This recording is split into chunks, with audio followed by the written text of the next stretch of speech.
मरियम नवाज के भतीजे की शादी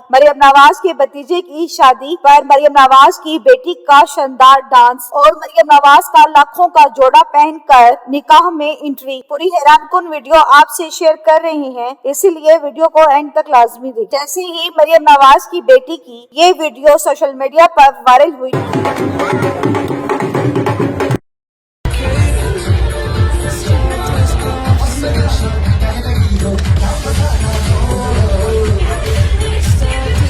हैं कि जब से मरियम नवाज के बेटे की तलाक हुई है उसके बाद अभी इनके भतीजे की शादी स्टार्ट हो गई है। लोगों पहनकर और करोड़ों का हीरो का सेट देकर हमारे ही पैसों पे अयाशी कर रहे हैं। तो दोस्तों, आपका इन सब के बारे में क्या कहना है? अपनी कीमती राय का इजहार कमेंट सेक्शन में करें। वीडियो पसंद है तो लाइक करें, चैनल को सब्सक्राइब कर लें ताकि इस तरह की नई लेटेस्ट अपडेट आपको बआसानी आ सके। Thanks for watching.